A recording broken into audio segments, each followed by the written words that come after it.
నమస్తే అమ్మా. నమస్తే తల్లి. అమ్మ, మనిషి చనిపోయే లోపు చేయవలసిన పనులు, సాధించవలసింది అసలు ఏమిటి అంటే ఏం చెప్తారు? వీటినే పురుషార్థాలు అన్నారమ్మా. అర్థం అంటే ప్రయోజనం. మానవుడై పుట్టిన తర్వాత ఏం సాధించాలో వాటిని పురుషార్థాలు అన్నారు. తప్పనిసరిగా వీటిని సాధించాలి. అవి 4: ధర్మ, అర్థ, కామ, మోక్షాలు.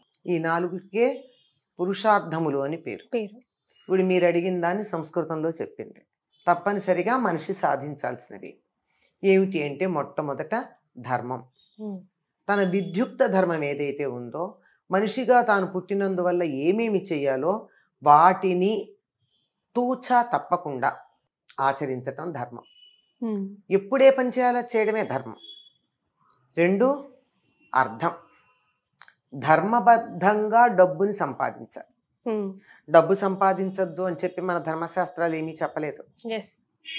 ఎందుకంటే ధనమూలమిదం జగత్. దేనికైనా ధనం కావాలి. ధనం అంటే క్యాష్, కాగితాలు కాదు. ధనం అంటే మనకు ఉపయోగపడేటటువంటి వస్తువు. ఆకలిస్తే నాకు అప్పటికప్పుడు అన్నం ఉండడం నాకు ధనం. నాకు లక్షలు కరెన్సీ నోట్లుండి వరదల్లో చిక్కుకుని బురద నీళ్లుండి తాగడానికి మంచినీళ్ళు లేకపోతే నా డబ్బు నాకేం ఉపయోగపడుతుంది? అంతేగా. గట్టిగా మాట్లాడితే తడిసి పాడైపోతుంది కూడా వరదల్లో చిక్కుకుంటే కదా. కనుక ఏదైతే మనిషి మనుగడకి అప్పటికప్పుడు ఉపయోగపడుతుందో, ఎప్పటికీ ఉపయోగపడుతూ ఉంటుందో అటువంటిది ధనం. ధనం అగ్నిర్ధనం వాయుర్ధనం ఇంద్రో ధనం వసు అని మనకి లక్ష్మీదేవి గురించి చెప్తూ శ్రీ సూక్తంలో చివర చెప్తారు. కనుక ధనాన్ని అర్థం అర్థం అంటే ఇక్కడ ధనం అనే అర్థం. ఎందుకు ధనాన్ని అర్థం అన్నారు? అర్థం అంటే ప్రయోజనం. జీవితంలో నాకు ఏది కావాలన్నా, ఏ ప్రయోజనం సిద్ధించాలన్నా మౌలికంగా ఉండాల్సింది డబ్బు. నాకు ఇవాళ ఫలాంది, ఇందాక నేను చెప్పిన ఉదాహరణే, మంచినీళ్ళలో అన్నమో కావాలంటే దాన్ని నేను కొనుక్కోవడానికి కావాల్సినటువంటి డబ్బు నా దగ్గర ఉండాలి. ఆ డబ్బు కాకపోతే కనీసం నా దగ్గర అన్నం ఉండాలి, లేదా నా దగ్గర నీళ్లు ఉండాలి. ఇంట్లోనే చక్కని బావి తవ్వుకుని నాకు కావలసిన నీళ్లు ఉండాలి. ఇవన్నీ అర్థం. జీవితం సుఖమయంగా ఆనందంతో కొనసాగడానికి కావలసినటువంటి వస్తు సముదాయాన్ని అర్థము అన్నారు. ఈ అర్థాన్ని ధర్మంగా సంపాదించాలి. నాకు ఆకలిస్తే నీ దగ్గరది లాక్కుని తినకూడదు, నేను సంపాదించుకోవాలి. లేదా నువ్వు నాకు ఇవ్వు అని చెప్పి నా దగ్గర ఉన్నది ఏదైనా నీకు ఇవ్వాలి. నా దగ్గర ఉన్నది ఏది నీకు అప్పటికప్పుడు ఉపయోగపడేది, నచ్చేది లేకపోతే ఏదో మారకానికి మనం ఒక డబ్బు అనే దాన్ని పెట్టుకున్నాం, డబ్బులని బంగారమో కాగితాలు నాణ్యాలు ఏవో పెట్టుకున్నాం, ఇచ్చి తీసుకోవాలి. అలా ధర్మంగా సంపాదించుకోవాలి. ధర్మంగా సంపాదించుకున్నటువంటి ధనంతో కోరికలని ధర్మబద్ధంగా తీర్చుకోవాలి. కోరికలు తీర్చుకోవాలి, వద్దని చెప్పలా.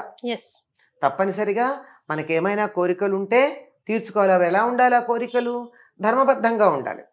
ఈ ఇల్లు బాగుంది, పక్కిల్లు కావాలని ఉంది, నాకు లాగేసుకుంటే మరే కోరికే ఆ ఇల్లు కావాలన్నది, లాగేసుకుంటే ఏమైంది? అధర్మం అయింది. నువ్వు అది ఎలా సంపాదించుకున్నావు, నువ్వు నడిచే దాన్ని నువ్వు కొనుక్కోగలగాలి.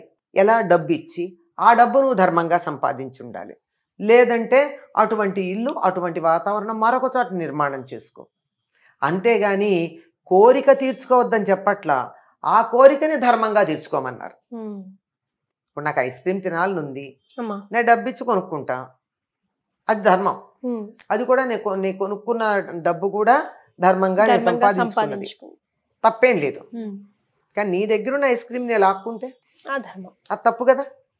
కనుక ధర్మంగా జీవిస్తూ ధర్మబద్ధంగా డబ్బు సంపాదించి, ధర్మబద్ధంగా సంపాదించిన డబ్బుతో ధర్మబద్ధమైన కోరికలు ధర్మబద్ధంగా తీర్చుకోవాలి.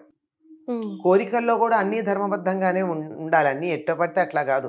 ఇవాళ నేను అమెరికా ప్రెసిడెంట్ అవుతానంటే ఎట్లా కుదురుతుంది? కోరిక అట్లా ఉండకూడదు. మన లెవెల్ మనం తెలుసుకోవాలి. పైగా కోరికల్లో కొన్ని తప్పు కూడా ఉంటాయమ్మా. ఇప్పుడు నాకు నువ్వు తింటున్న ఐస్ క్రీమ్ తినాలని అనిపించడం తప్పు. నాకు ఐస్ క్రీమ్ తినాలనిపించడం తప్పు లేదు, నువ్వు తింటున్నది లాక్కుని తినాలనిపించడం తప్పు. అలా కూడా చేస్తూనే ఉంటారు కదా.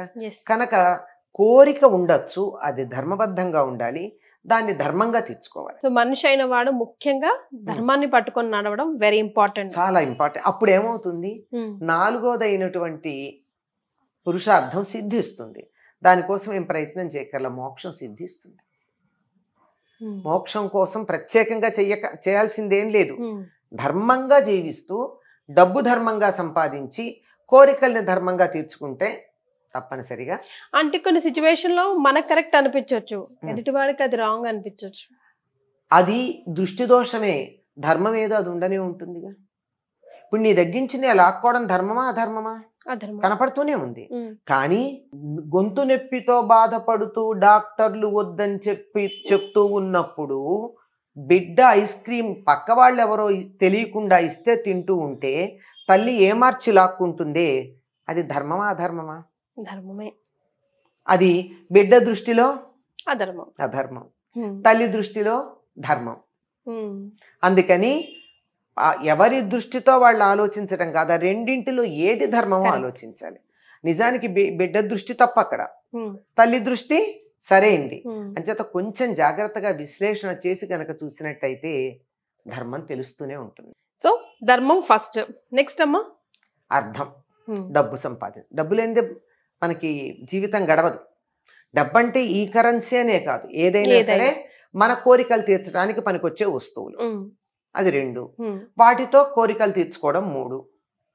కోరికలు తీర్చుకుని అంటీ ముట్టనట్టుగా ఉండడం అయితే చెయ్యకూడనిది, అస్సలు చేయకూడనిది అధర్మం. ఇతరులని అధర్మం ధర్మం నాకు తేడా తెలియదు. ఎట్లా తెలుస్తుంది? పెద్దగా చదువుకోలేదు. చదువుకున్న దాంట్లో కూడా దీని గురించి లేదు. నేను డాక్టరేట్ చేసినా ధర్మం అధర్మం లేదు, నాకు ఇంకేదో సబ్జెక్ట్లో ఉంది డాక్టరేట్. ఎట్లా ఎట్లా అంటే బేసిక్ ప్రిన్సిపల్, ఏది చేస్తే ఇతరులకి హాని కలుగుతుందో అది అధర్మం, ఏది చేస్తే ఇతరులకు మేలు కలుగుతుందో అది ధర్మం, అదే పుణ్యం, అది పాపం. చేయకూడని పని ఏమిటి? ఎట్టి పరిస్థితుల్లో మనిషికి కానీ ప్రకృతికి కానీ వాతావరణానికి కానీ, అంటే ఈ వాతావరణంలోని జంతువులన్నీ వస్తాయి, వేటికి కూడా హాని కలిగించకుండా ఉండడం ధర్మం అయినప్పుడు దేనికి హాని కలిగినా అధర్మమే. కొన్నిసార్లు తెలిసి తెలియక మన వల్ల తప్పులు జరుగుతూ ఉంటాయి. సో వాటిని ఎట్లా కరెక్ట్ చేసుకోవడం? తెలియకుండా జరిగిపోతే పశ్చాత్తాపం, దాన్ని సరి చేసుకునే పద్ధతులు ఉంటాయి. కొన్ని సరి చేసుకుంటే సరిపోతాయి, కొన్ని సరి చేసుకోవడానికి అవకాశం లేకుండా చేయి జారిపోతాయి. అప్పుడు పశ్చాత్తాపం తప్ప మరొకటి మార్గం లేదు. ఇప్పుడు ఈ జన్మలో ఈ రోజుల్లో చేసుకున్న తప్పు ఈ రోజే కరెక్ట్ చేసుకోవాలి, అదర్వైజ్ ఈ రోజులో ముఖ్యంగా కలియుగంలో ఇక్కడ చేసిన పాప పుణ్యం ఇక్కడే అనుభవించి వెళ్ళాలి అంటూ ఉన్నారు కదమ్మా, దానికి అర్థం? అచ్యుత్కటై పుణ్యపాపై ఇహ ఏవ, ఇక్కడే అనుభవిస్తారు. పుణ్యము పాపము ఎక్కువైపోతే ఇక్కడే అనుభవిస్తారు, కొంచెం ఉంటే పై జన్మకి లాక్కెడతారు. ఎక్కువ చేస్తున్నారు గనక ఇక్కడ అనుభవిస్తారని చెప్తున్నారు. ఎక్కువ చేస్తారు కాబట్టి ఇక్కడ అనుభవిస్తున్నాం, మిగతాది క్యారీ ఫార్వర్డ్ ఎలాగో అవుతుంది.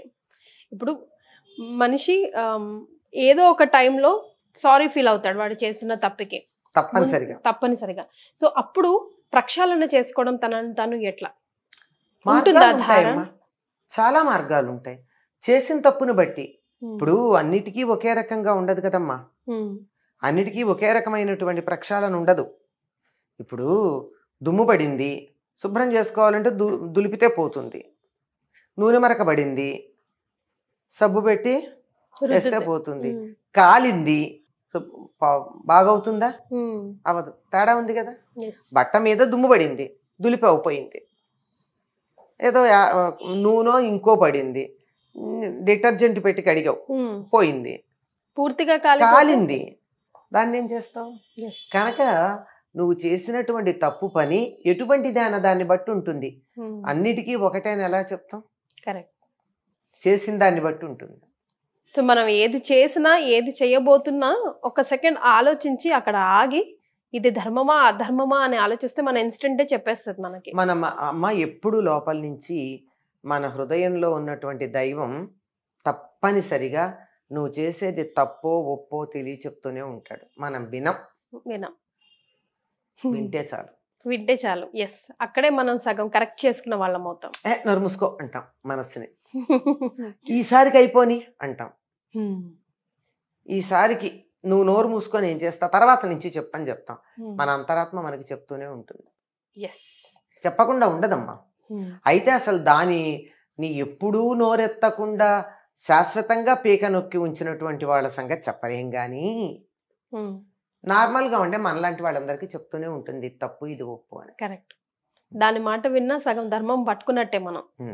Right. Thank you so much అమ్మా. నమస్తే.